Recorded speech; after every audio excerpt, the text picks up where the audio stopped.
Bengaluru drugs కేసులో నటి హేమకు మరోసారి నోటీసులు జారీ చేశారు బెంగళూరు సీసీబీ పోలీసులు. నటి హేమతో పాటు 8 మందికి 2 నోటీసులు జారీ చేశారు. ఈ నెల 27న పోలీసుల విచారణకు హేమ గైర్హాజరయ్యారు. అనారోగ్య సమస్యల కారణంగా కొంత సమయం కావాలని హేమ కోరారు. దాంతో జూన్ 1న తమ ముందు హాజరు కావాలని హేమకు పంపిన నోటీసులో సూచించారు.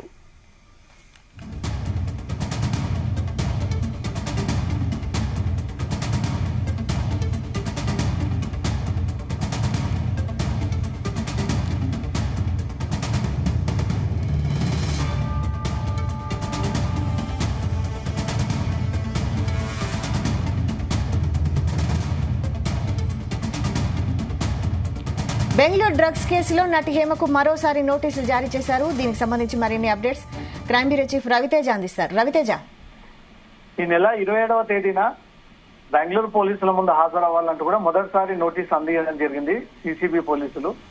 ఇమీడియట్ గా ఆ రోజు హాజరవ్వాల్సినటువంటి హేమ తను వైరల్ ఫీవర్ తో ఇబ్బంది పడతా ఉన్నాను, ఇప్పుడు ఆరోగ్యం సహకరించట్లేదు, నేను పోలీసుల విచారణ ముందు హాజరు కాలేను అంటూ కూడా ఈ రకమైనటువంటి తన వివరణను ఈ విషయాన్ని బెంగళూరు పోలీసులకు లేఖ రూపంలో తన న్యాయవాది ద్వారా ఈ సమాచారాన్ని అందజేసినట్టుగా తెలుస్తోంది.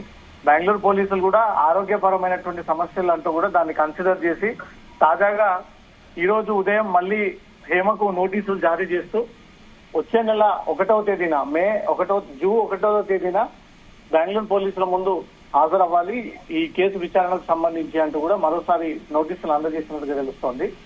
ఇప్పుడైనా హేమ ఈ నోటీసుల ప్రకారంగా జూన్ 1 బెంగళూరు పోలీసుల ముందు హాజరవుతుందా, లేదా అప్పటికి ఇంకో రీజన్ వెతుక్కొని ఇంకో సాక్ ఏదైనా చూపించుకొని ఇప్పుడు ఒకవేళ పోలీసుల ముందు హేమ హాజరైతే తను బెంగళూరు రేవ్ పార్టీలో ఉన్నట్టు ఒప్పుకున్నట్టు అయిపోతా ఉంది. ఇప్పటి కూడా సభ్య సమాజానికి, ఇటు మీడియాకు, అటు పోలీసులకు, తన సినిమా ఇండస్ట్రీకి కూడా నేను ఆ రేవ్ పార్టీలో లేను, నాకు సంబంధం లేకుండా దీన్ని ప్రచారం చేస్తా ఉన్నారు, నేను దీన్ని తీవ్రంగా ఖండిస్తున్నా ఉన్నాను, ఒక్క అబద్ధాలు ఆడితే 100 అబద్ధాలని మళ్ళీ కవర్ చేసుకోవాల్సి ఉంటుందంటూ కూడా స్వయంగా ఈ అభిప్రాయాన్ని తన సెల్ఫీ వీడియోలో వ్యక్తం చేస్తున్నప్పటికీ హేమను కాపాడేందుకు ఇప్పటికే ఆంధ్రప్రదేశ్ చెందినటువంటి కొంతమంది రాజకీయ నాయకులు కూడా రంగంలోకి దిగి వివిధ రూపంలో పోలీసులకు ఒత్తిళ్లు తీసుకొస్తూ హేమను విచారణ చేయాలి, అరెస్టు చేయకూడదు, కొంతమంది విచారణకే పిలిచేయడదు, హేమకు సంబంధం లేకుండా ఈ కేసుని దర్యాప్తు సాగించాలంటూ కూడా బెంగళూరు పోలీసుల పైన ఒత్తిళ్లు తీసుకొచ్చినప్పటికీ వారికి ఉన్నత పోలీసు అధికారుల యొక్క ఒత్తిళ్లతో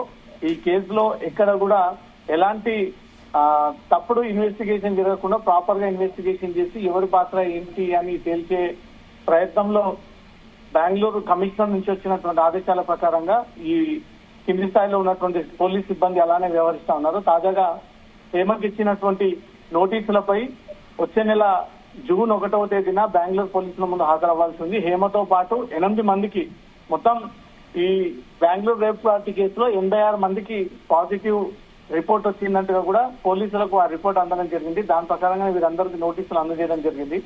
దాంట్లో 27వ తేదీన హాజరు కావాల్సినటువంటి కొందరు గైర్హాజరు కావడంతో తిరిగి 8 మందికి ఇంక్లూడింగ్ సినీ నటి హేమాని కలిపి ఈ 8 మంది వచ్చే నెల 1వ తేదీన బెంగళూరు పోలీసుల ముందు హాజరయ్యి విచారణ ఎదుర్కోవాలంటూ కూడా ఈ నోటీసులు అందజేసినట్టుగా తెలుస్తోంది.